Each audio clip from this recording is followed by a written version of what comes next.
बिस्मिल्लाहिर्रहमानिर्रहीम। अस्सलाम वालेकुम। चाइना में इस वक्त बदतरीन तूफ़ान आया हुआ है और उनका पूरे का पूरा कैपिटल बीजिंग इस वक्त ऑरेंज रंग का कलर आपको शो कर रहा है।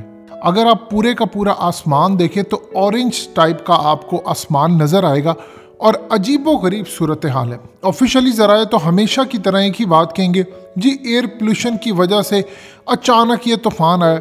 जबकि याद रखिएगा, कभी भी कोई भी इस तरह के तूफ़ान एकदम नहीं आया करते। और इस पूरी सूरत हाल के अंदर बीजिंग जो टेक्नोलॉजी के अंदर दुनिया में सबसे आगे है। मज़ीद डिस्कस करने से पहले इस वीडियो को लाइक करें, हकीकत टीवी को सब्सक्राइब करें और बेल आइकन पर ज़रूर क्लिक करें। आप उसका इस बात से अंदाज़ा लगा सकते हैं कि 2009 में 22 साल बाद बीजिंग में स्नोफॉल हुआ और वो सारे का सारा आर्टिफिशियल था। जिस तरह ओलंपिक्स के अंदर इन्होंने बिल्कुल क्लाउड सीडिंग की, जहाँ पर ये चाहते हैं बारिश वहाँ पर बरसा देते हैं, जहाँ पर चाहते हैं वेदर मॉडिफिकेशन करते हैं। अब असल में हमें इस बात का अंदाज़ा हो नहीं पाया, जबकि कुरान मजीद एक रहनुमाई का ज़रिया जो कहता है गौर व फिक्र करो। अहादीस में क्लियरली लिखा हुआ था कि ज़माना आखरत में दज्जाल के हवाले से कि वो पूरी तरह वेदर मॉडिफिकेशन करेगा, जहाँ चाहेगा बारिश बरसाएगा, जहाँ चाहेगा कहत नाजिल करेगा। अब हमारे बहुत सारे उलमा इकराम इस बात को समझ नहीं सके। उन्होंने इस बात को कहकर कह दिया अहादीस के बारे में कि ये ज़ईफ़ है, ज़माना आखरत के हवाले से हैं। किताबुल फित्न में जो चीज़ें हैं ये समझ नहीं आ रही थी उनको, तो उन्होंने उसको ज़माना आखरत के लिए छोड़ दिया। अब अगर हम देखते हैं तो वो पूरे का पूरा एक सिस्टम है। आज देख ले यूएई क्लाउड सीडिंग करने जा रहा है। आज आप देख लें कि दुनिया के अंदर हर जगह पर वेदर मॉडिफिकेशन होती है।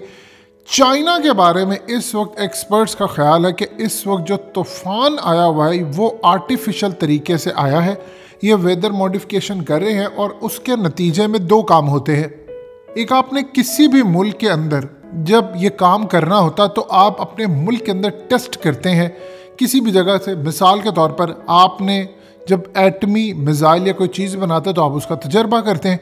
इसी तरह इन टेक्नोलॉजीज़ का आप अपने घर में तजर्बा करते हैं और तजर्बा करके आप देखते हैं कि क्या हम इस काबिल हैं कि हम किसी भी मुल्क के ऊपर जब हमला करेंगे इस चीज़ का तो उसके मुल्क की फ़िज़ा बर्बाद कर देंगे, ये कर देंगे।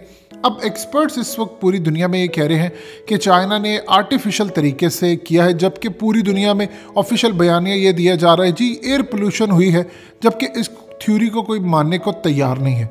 अब आप यहाँ से अंदाज़ा कर लीजिए, हालिया टेक्सास के अंदर तूफ़ान आया, वहाँ पर इतना बुरा तूफ़ान था कि लोगों ने ये देखा कि अचानक से हम लोग बिल्कुल ठीक रहते थे, कैसे मौसम इतना बदल गया है और हमारे बैठते बैठते ये पूरे का पूरा मौसम बदल गया है। वहाँ पर हालात ख़राब हो गए हैं, बिजली चली गई है, पूरी की पूरी तबाही है।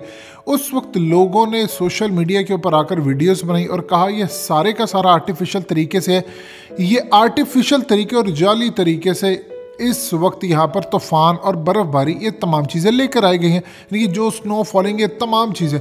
उसके बाद स्टेट गवर्नमेंट उठी और उन्होंने इस पर कहा कि नहीं ये ऐसी बात नहीं, जबकि लोग वहाँ पर मानने को तैयार नहीं थे। सोशल मीडिया का दौर है, हर किसी के पास लेवल प्लेइंग फील्ड है, वो आकर अपनी बात कह सकता है। अब इस सूरत हाल के अंदर चाइना का भी यही हाल है। चाइना ने हालिया आप देखें कि अगर रिकॉर्डेड फ्यूचर की रिपोर्ट ना आती तो सारी दुनिया यही समझती कि मुंबई के अंदर जो ब्लैकआउट हुआ था वो नेचुरल तरीके से था। वही बात हमेशा की जाती है, जी वो जी ये ड्राउन हो गया, जी वो ड्रॉप कर गया, जी फलाना हो गया, वो जी वो ग्रिड स्टेशन में मसला आ गया, वो आ गया। वो तो कहानी आपको सुनानी है कुछ ना कुछ कवर करने के लिए। अब आप ये देखिए कि कई महीनों के बाद यानी 6 महीने के बाद एक रिपोर्ट सामने आती है। उस रिपोर्ट में बताया जाता है कि चाइना ने पूरे का पूरा मुंबई का ब्लैकआउट किया। असल में इंडिया को उन्होंने धमकी देनी थी कि हम पूरे का पूरा मुल्क आपका ब्लैकआउट कर सकते हैं।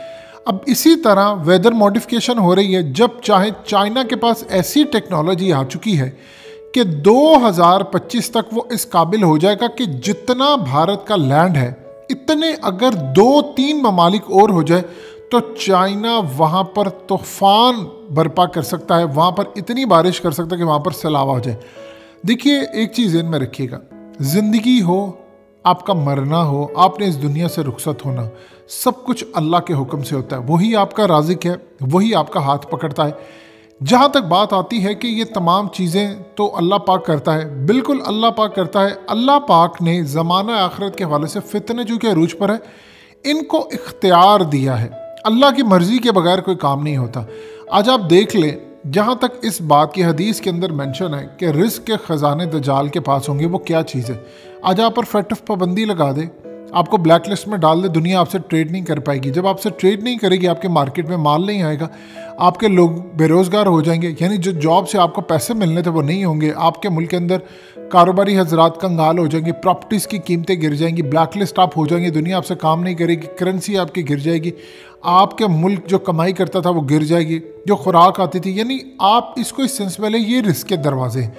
अब IMF देखें, वो आपको कंट्रोल करता है। आज आप देख लें, अब इसराइल के अंदर चले जाएं, इसराइल में आप देख लें तो इस वक्त पूरी तरह वो डोमिनेट कर रहे हैं पूरी दुनिया में। उनके पास टेक्नोलॉजी है, वो उसका इस्तेमाल करते हैं, जो चाहते हैं वेदर मॉडिफिकेशन, चाहे ज़लज़ले भेजने हो, कुछ भी करना वो करते। जब हकीकत TV आपको थ्रू आउट कहता रहा पिछले 8 महीने से कि जब पाकिस्तान में ख़ास तौर पर ये बात की गई कि अल्लाह का शुक्र है हम पहली लहर में बच गए, आपको हकीकत TV ने बात कही कि आपकी गलत फहमी है, ये अगली लहर जो आएगी पूरी की पूरी दुनिया शटडाउन होनी है। मकसद जब तक पूरा नहीं होगा आप भूल जाएंगे। अभी कारोबार बंद होंगे, स्कूल बंद होंगे, और बिल गेट्स ने जो बात कही है कि 2022 तक अमेरिका और थर्ड वर्ल्ड कंट्रीज यानी Pakistan, Sri Lanka, India, Nepal, Myanmar, Africa की कंट्रीज, मिडल ईस्ट, ये तमाम जितने ममालिक हैं उनके बारे में कहा कि 2023 तक ये बैक टू नॉर्मल आएंगे। जब तक ये काम नहीं होगा, आज हकीकत TV की क्या बात आपको समझ नहीं आ रही? आज देख लें पाकिस्तान में 6 साढ़े 6 बजे तक आपके रेस्टोरेंट्स, आपके कारोबार बंद होंगे, सारे का सारा व्हीकल, स्कूल फिर बंद कर दिए गए। अचानक ये चीज़ें दोबारा उठना शुरू होगी। कहा था हकीकत TV ने आपको कि लाइफ अब कभी बैक टू नॉर्मल नहीं आएगी, ये है धोखा। आपको जो कहा जाएगा कि 2023 तक भी लाइफ बैक टू नॉर्मल है, आप न्यू वर्ल्ड ऑर्डर में एंटर हो चुके हैं, आपको पता ही नहीं चला कि आप एंटर हो चुके हैं। अब दुनिया वैसी नहीं रहेगी जैसी कभी आपने जो गुजारनी थी वो गुजार ली। अब नए तरीके की दुनिया है, आपको उनके रूल्स के तहत चलना पड़ेगा। पूरी दुनिया के अंदर अब आप ये देखें कि कैशलेस सिस्टम आ रहा है, आपको कंट्रोल किया जाएगा, आपकी पेमेंट्स आपकी आंखों के ज़रिए की जाएगी। ये चीज़ है। अब पेमेंट आपने रिसीव करनी है किसी जगह से, या आपने पेमेंट करनी है स्टोर पर जाकर, आपको कोई चीज़ रखने की ज़रूरत नहीं है अपनी जेब में। आप वहाँ पर जाएंगे, आप वहाँ पर जाकर अपनी आंखों को स्कैन करवाएंगे, डिजिटल पेमेंट का सिस्टम होगा, ना करेंसी आप रख सकेंगे, जब चाहेगा कोई हैक कर लेगा। यही वो चीज़ें हैं जो दुनिया को बदला रही है। अब एक्सपर्ट्स कह रहे हैं कि चाइना ने असल में ये इंडिया समेत दूसरी जगहों के ऊपर जाकर इसका तजर्बा करना है, लिहाजा उन्होंने अपने मुल्क के अंदर इसका तजर्बा किया है और इसको कामयाब किया है, और उसके बाद वो इंडिया समेत दुनिया भर में इसका तजर्बा करेंगे, और उसके बाद वो इस काबिल हो गए हैं कि कहीं भी तूफ़ान भेज दें। यानी आप देखें कि 400 फ्लाइट्स इस वक्त कैंसिल हो चुकी हैं। जब ये तूफ़ान आप भेजेंगे, ना आपके जहाज़ उड़ सकते हैं, ना एयरक्राफ्ट उड़ पाएंगे, ना कुछ भी होगा। चाइना इस लेवल पर पहुंच चुका है कि वो इंडिया को नेस्तो नाबूद कर दे, कोई उसके सामने खड़ा ना हो।